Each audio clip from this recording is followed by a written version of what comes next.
यह कहकर बेगम साहिबा झल्लाई हुई दीवान खाने की तरफ चली। मिर्जा बेचारे का रंग उड़ गया। बीवी की मिन्नतें करने लगे, खुदा के लिए तुम्हें हजरत हुसैन की कसम है, मेरी ही मैयत देखो जो उधर जाए। लेकिन बेगम ने एक न मानी, दीवान खाने के द्वार तक गई, पर एकाएक पर पुरुष के सामने जाते हुए पांव बंद से गए। भीतर झांका, संयोग से कमरा खाली था। मीर साहब ने 2-1 मोहरे इधर उधर कर दिए थे और अपनी सफाई जताने के लिए बाहर टहल रहे थे। फिर क्या था, बेगम ने अंदर पहुंचकर बाजी उलट दी। मोहरे कुछ तख्त के नीचे फेंक दिए, कुछ बाहर, और किवाड़ अंदर से बंद करके कुंडी लगा दी। मीर साहब दरवाजे पर तो थे ही, मोहरे बाहर फेंके जाते देख चूड़ियों की खनक भी कान में पड़ी। फिर दरवाजा बंद हुआ तो समझ गए, बेगम साहिबा बिगड़ गई। चुपके से घर की राह ली। मिर्जा ने कहा, तुमने गजब कर दिया बेगम, अब मीर साहब इधर आए तो खरे खरे निकलवा दूंगी। इतनी लौ खुदा से लगाते तो वली हो जाते। आप तो शतरंज खेले और मैं यहाँ चूल्हा चक्की की फिक्र में सिर खपाऊं। जाते हो हकीम साहब के यहाँ की अब भी तामुल है। मिर्जा घर से निकले तो हकीम के जाने के बदले मीर साहब के घर पहुँचे और सारा वृतांत कहा। मीर साहब बोले, मैंने तो जब मोहरे बाहर आते देखे तभी ताड़ गया, फौरन भागा। वही गुस्सेवर मालूम होती हैं, मगर आप उन्हें यूं सिर चढ़ा रखा है, यह मुनासिब नहीं। उन्हें इससे क्या मतलब कि आप बाहर क्या करते हैं? घर का इंतजाम करना उनका काम है, दूसरी बातों से उन्हें क्या सरोकार। मिर्जा, खैर यह तो बताइए अब कहाँ जमाव होगा। मीर, इसका क्या गम है, इतना बड़ा घर पड़ा है, बस यहीं जमे।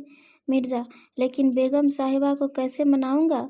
घर पर बैठा रहता था तो वह इतना बिगड़ती थी, यहाँ बैठक होगी तो शायद जिंदा न छोड़ेंगी।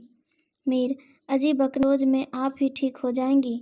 हाँ, आप इतना कीजिए कि आज से जरा तन जाइए। मीर साहब की बेगम किसी अज्ञात कारण से मीर साहब का घर से दूर रहना ही उपयुक्त समझती थी, इसलिए वह उनके शतरंज प्रेम की कभी आलोचना न करती थी, बल्कि कभी कभी मीर साहब को देर हो जाती तो याद दिला देती थी। इन कारणों से मीर साहब को भ्रम हो गया था कि मेरी स्त्री अत्यंत विनयशील और गंभीर है। लेकिन जब से दीवान खाने में बिसात बिछने लगी और मीर साहब दिन भर घर में रहने लगे तो बेगम साहिबा को बड़ा कष्ट होने लगा। उनकी स्वाधीनता में बाधा पड़ गई। दिन भर दरवाजे पर झांकने को तरस जाती। उधर नौकरों में भी कानाफूसी होने लगी। अब तक दिन भर पड़े पड़े मक्खियाँ मारते थे। घर में कोई आए कोई जाए, उनसे कोई मतलब ना था। अब 8 पहर की धौंस हो गई। पान लाने का हुक्म होता, कभी मिठाई का, और हुक्का तो किसी प्रेमी के हृदय की भांति नित्य जलता ही रहता था। वे बेगम साहिबा से जा जा कर कहते, हुजूर, मियाँ की शतरंज तो हमारे जी का जंजाल हो गई। दिन भर दौड़ते दौड़ते पैरों में छाले पड़ गए। यह भी कोई खेल है कि सुबह को बैठे तो शाम कर दी। घड़ी आध घड़ी दिल बहलाव के लिए खेल खेलना बहुत है। खैर, हमें तो कोई शिकायत नहीं, हुजूर के गुलाम है, जो हुक्म होगा बजा ही लाएंगे। मगर यह खेल मनहूस है, इसका खेलने वाला कभी पनपता नहीं। घर पर कोई न कोई आफत जरूर आती है। यहाँ तक कि एक के पीछे मोहल्ले के मोहल्ले तबाह होते देखे गए हैं। सारे मोहल्ले में यही चर्चा रहती है, हुजूर का नमक खाते हैं। अपने की बुराई सुन सुन कर रंज हो जाता है, मगर क्या करें। इस पर बेगम साहिबा कहती हैं, मैं तो खुद इसको पसंद नहीं करती, पर किसी की सुनते ही नहीं, क्या किया जाए। मोहल्ले में जो भी 2-4 पुराने जमाने के लोग थे, आपस में भांति भांति की अमंगल कल्पनाएं करने लगे। अब खैरियत नहीं, जब हमारे रईसों का यह हाल है तो मुल्क का खुदा ही हाफिज है। यह बादशाहत शतरंज के हाथों तबाह होगी, आसार बुरे हैं। राज्य में हाहाकार मचा हुआ था, प्रजा दिन दहाड़े लूटी जाती थी, कोई फरियाद सुनने वाला न था। देहातों की सारी दौलत लखनऊ में खींची आती थी और वह वेश्याओं में, भांडों में और विलासिता के अन्य अंगों की पूर्ति में उड़ जाती थी। अंग्रेज कंपनी का ऋण दिन दिन बढ़ता जाता था। कमली दिन दिन भीग कर भारी हो जाती थी। देश में सुव्यवस्था न होने के कारण वार्षिक कर भी वसूल न होता था।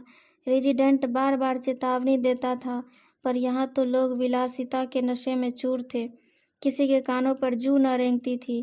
खैर, मीर साहब के दीवान खाने में शतरंज होते कई महीने गुजर गए।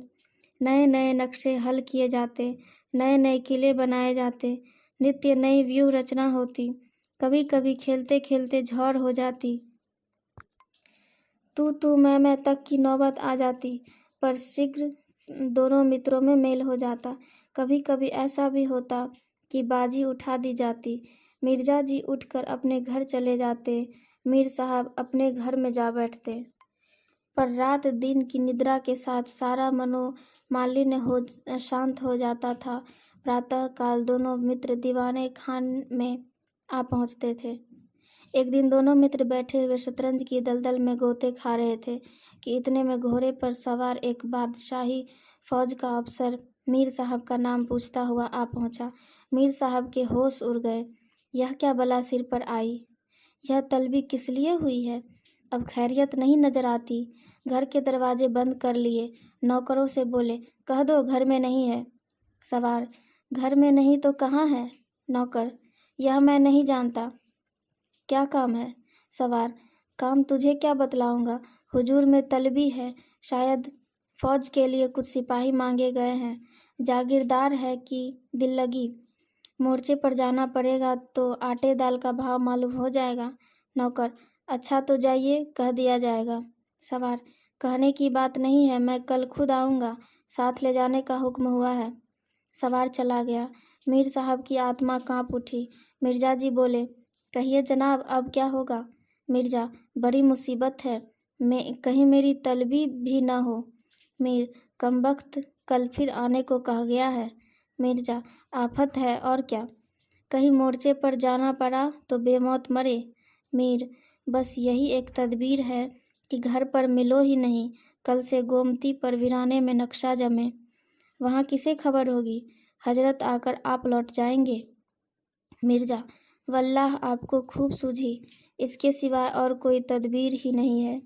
इधर मीर साहब की बेगम उस सवार से कह रही थी, तुमने खूब धता बताया। उसने जवाब दिया, ऐसे गावदियों को तो चुटकियों पर नचाता हूँ, इनकी सारी अक्ल और हिम्मत तो शतरंज ने चर ली, अब भूल कर भी घर पर ना रहेंगे।